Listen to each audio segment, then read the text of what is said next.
نبی کریم حضرت محمد صلی اللہ علیہ وآلہ وسلم کے ظاہری پردہ فرما جانے کے بعد امت مسلمہ میں چند مسائل پر اختلافات پیدا ہوئے اور ان اختلافات کی بنیاد پر امت مختلف گروہوں میں تقسیم ہو گئی۔ تعویذات کا معاملہ بھی ان میں سے ایک ہے۔ ناظرین، اگر قرآنی آیات پہ مشتمل تعویذات کی بات کی جائے تو یہ کوئی کفر یا اسلام کا مسئلہ نہیں۔ مختلف مسالک اور فرقوں نے محض اختلاف برائے اختلاف کی روش کو لے کر چلتے ہوئے ایکسٹریم اینڈز اختیار کیے ہوئے ہیں۔ آج کی اس ویڈیو میں ہم تعویذات کے موضوع پر بات کریں گے اور احادیث مبارکہ کی روشنی میں تعویذات کی شرعی حیثیت کو جاننے کی کوشش کریں گے۔ اس لیے آپ سے گزارش ہے کہ اس ویڈیو کو اینڈ تک ضرور دیکھیے گا تاکہ ہم اپنا موقف آپ تک مکمل پہنچا سکیں۔ ناظرین، دین اسلام کی آمد سے قبل کاہنوں، عاملوں اور مستقبل کا حال بتانے والوں کو بہت قدر کی نگاہ سے دیکھا جاتا تھا اور لوگ اپنی حاجات ان جیسے لوگوں کے پاس لے کر آیا کرتے تھے۔ یہ عاملین شرکیہ کلمات اور تعویذ گنڈوں کے ذریعے شیاطین کی مدد حاصل کرتے اور لوگوں کی حاجات کو پورا کرنے میں ان کی مدد کرتے تھے۔ اس قسم کے شرکیہ اعمال کے بارے میں رسول اللہ صلی اللہ علیہ وآلہ وسلم کی واضح حدیث ملتی ہے کہ بے شک جھاڑ پھونک، تعویذ اور محبت کا منتر سب شرک ہیں۔ ناظرین، اس حدیث مبارکہ سے یہ بات ثابت ہوتی ہے کہ کسی بھی کفر یا کلمے سے مدد طلب کرنا کھلا کفر ہے، کیونکہ تعویذ کا مطلب ہے پناہ دینے والی شے، مگر وہ دم یا جھاڑ پھونک جن میں کفریہ کلمات نہیں ہیں ان کو رسول اللہ صلی اللہ علیہ وسلم نے جائز قرار دیا۔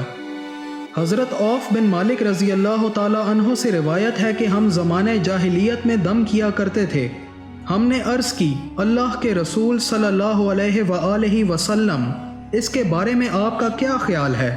آپ صلی اللہ علیہ وسلم نے فرمایا، اپنے دم کے کلمات میرے سامنے پیش کرو، دم میں کوئی حرج نہیں جب تک اس میں شرک نہ ہو۔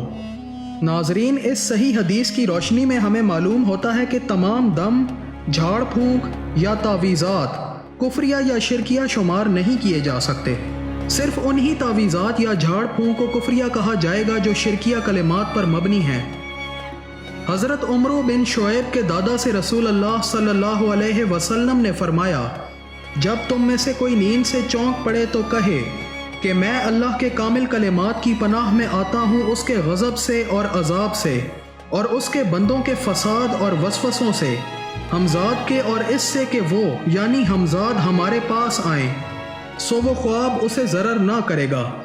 حضرت عبداللہ بن عمرو بالغ لوگوں کو خود اپنے اوپر دم کرنے کی تلقین کیا کرتے اور جو نابالغ ہوتا اس کو لکھ کر اس کے گلے میں لٹکا دیا کرتے تھے۔ بہرحال اس حدیث کی صحت کو کچھ مکاتب فکر کے علماء کرام ضعیف کہتے ہیں۔ رسول اللہ صلی اللہ علیہ وآلہ وسلم کی ایک حدیث کا مفہوم ہے کہ جو کوئی تعویذ پہنے تو وہ شخص اس تعویذ کے سپرد ہے، یعنی اس شخص کی حفاظت کا ذمہ اسی لٹکائے ہوئے تعویذ پہ ہے۔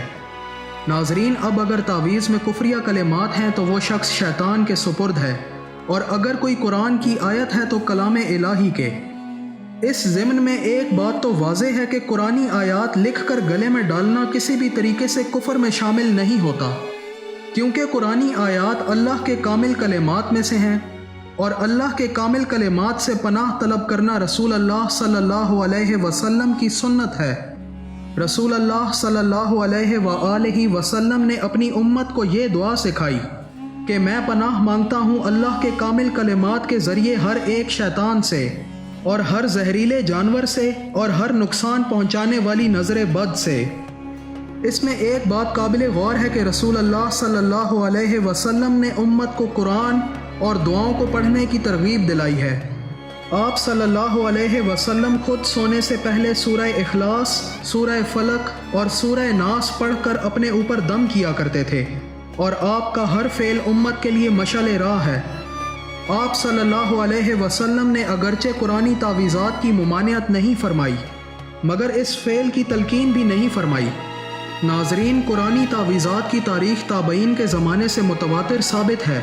وہ اپنے مریضوں کو قرآنی آیات اور دعاؤں پہ مشتمل تعویذات لٹکانے کے لیے دیا کرتے تھے، مگر اس میں ایک بات غور طلب ہے کہ قرآن کی ہر آیت کا ادب تمام مسلمانوں پہ لازم ہے۔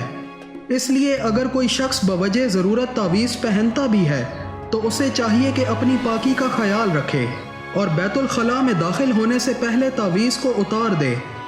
اگر کوئی شخص ان باتوں کا خیال نہیں رکھ سکتا تو اسے چاہیے کہ قرآن کی بے حرمتی اور گستاخی کا مرتکب نہ ہو۔